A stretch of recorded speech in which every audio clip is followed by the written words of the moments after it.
moving on to some interesting information about the child tax credit and a new report that just came out. Yes. So I want to preface this by saying Biden came into office and built the largest social safety net that the United States had ever seen up until this point. He expanded the work of FDR and Lyndon B. Johnson, and he made it a point that he was going to tackle poverty for the first time in the last 40 years since Lyndon B. Johnson. 50 years. 50 years. Yeah. This was a moment where the American social safety net was going to expand. And year after year, over the last 2 years since the American Rescue Plan, it has been stripped away from the American people, and they're starting to feel the effect. Yeah, because honestly, Biden was able to do this because of the crisis of COVID. Yeah. The crisis of COVID gave him the political expedience. It gave him the reason to put these types of policies into place because it showed everybody actually how close you are to the edge of devastation. Yes, And totally. so what are we talking about here? After Joe Biden comes into office and he passes the American Rescue Plan, we see household real Income. cash balances, not income, cash balances. Okay. So money they have in the bank jumps up by like 70, 80% because of that $1,400 check, because of the expansion of unemployment benefits, because of the child tax credit.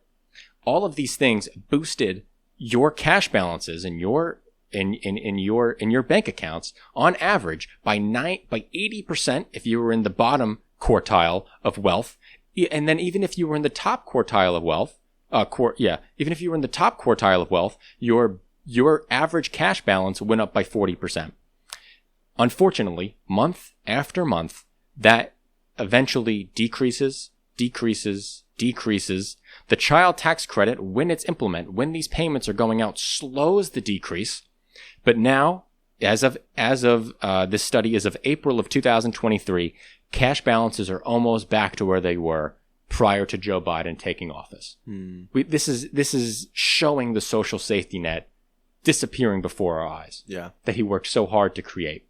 And one of the most devastating aspects of this is how it affects childhood poverty. So the United States is special about a lot of things. We have a fantastic Defense Department. We are the arsenal of freedom and liberty across the nation, across the world, whatever that means. We have some of the best and largest businesses. Yeah. We have some of the biggest oil reserves and oil production. Yeah. We also have the largest childhood poverty rate out of any large economy. Advanced country. Yeah. As of 2021, after the child tax credit, okay, we had a poverty rate of 7.8%. 7.8% was our poverty rate after this expansion of the social safety net. As of 2022, it has jumped up to 12.4%, a doubling of poverty. Real quick, I want to posit a potential counter argument. When we learn about neoliberalism versus Keynesianism, the idea of a lot of government stimulus, one neoliberal argument against government stimulus is that you're going to be investing a bunch of money into these projects that are kind of untenable on their own, right? And that as soon as that money is taken away, they're going to fail as they would have if they never had gotten that money. So I guess I'm wondering, does giving this kind of stimulus, does it potentially end up whiplashing, right? Where people get used to having more money and spending more, and then when the money isn't coming in anymore, they haven't found ways to supplement their income, and that's the reason that the cash balances have gone low. Because what I'm seeing here in this graph that we have in our notes is that the cash balances or actually, never mind. This is only over the course of COVID. So I'll just end my question there. Okay. Because I think like the child tax credit was supposed to be permanent. Yes. The Biden administration's goal was to put the child tax credit into play and then show the Republican Party, show the American people how much it was actually going to affect you every month. And then it would be impossible for anybody to be against it. That didn't happen, mainly because it wasn't marketed well enough and people didn't know what it did. But I wanted to emphasize this again. We had a 7.8% poverty rate with the expanded social safety net. After the social safety net dissolved, it went up to 12.4%, almost doubled our poverty rate. Mm-hmm. For children, it almost tripled it. Childhood poverty dropped to 5.2%, and it's now up to 12.4%. What destroys me and what makes me so sad is this makes it so obvious that these problems are choices. We solved this problem. By legislators. We solved this problem. To 5.2%, we got childhood poverty down, the lowest in American history. Mm-hmm. And we chose, our legislators that we elected chose to triple it. That's a decision that our government made, and we should be furious about this. This isn't the only thing that's getting taken away out of the social safety net. The COVID era emergency programs also increased subsidies for healthcare, made it easier for you to get onto the Affordable Care Act exchanges and get health insurance. Those are going to be going away in the coming months. We also have subsidies for programs like childcare. Childcare is a massive burden on working families, and the Biden administration put in childcare subsidies into the American Rescue Plan that he was then going to make permanent with the passage of the American Families Plan. But Republicans and conservative Democrats decided that no, we don't want childcare to be capped at 7% of your income. We don't want the child tax credit to be expanded and to subsidize raising your children because of how difficultly expensive it is during this, moment in American history where the cost of everything was rising so rapidly. They decided that that was not a priority. And because of that, childhood poverty has tripled. It just sucks because it sucks, but it also makes me excited. Let's be optimistic here. At the potential that it does have. Think about this. If we can get it back. We have the ability as a nation, as a people, as citizens to work together and cut childhood poverty, not in half, but by 75%. We have the ability and the funds to do something like that. Yeah.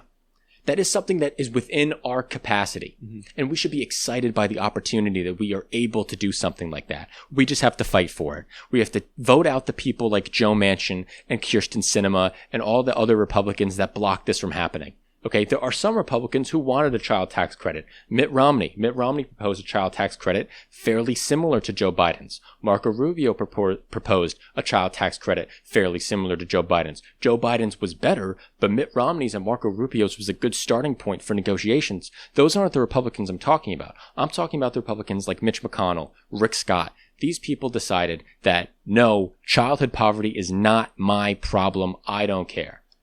I care. And that's why I'm going to do everything I can to make something like that back in America. I'm sitting over here, and the reason that I feel like I'm not speaking as passionately is because what was going through my mind is what I was saying before. Again, we're almost certainly always going to have some level of poverty. Right. And the closer you get to the margin of completely stamping it out, the more you're going to have to spend to do that. Yeah.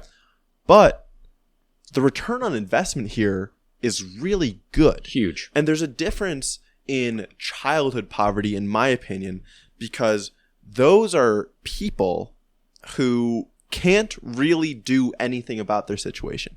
They can't get up and just go find some work somewhere and make money for themselves. Like, children are in a very specific, vulnerable, and formative situation where that money, not like it changes their lives and it changes our society for the better. Mm-hmm. And the reason that we can trust that money from the child tax credit is going to good places instead of funding lazy and unproductive parents is because of what this study has said. We have a study titled, we have a study from the Nick, what is this study called? The Niskanen Center.org? All right, whatever. The name of the study is What Data on How Parents Spend Their Child Tax Credit Payments Can Tell Policymakers. And believe it or not, they did not spend their money on drugs. They did not spend their money on alcohol. Joe Manchin, the Democrat from West Virginia, actually said that he doesn't like the child tax credit because it would go, too many parents would abuse the money and use it on drugs. He said that. Well, guess what, Joe Manchin? We have the data and we know what the answer is to these questions.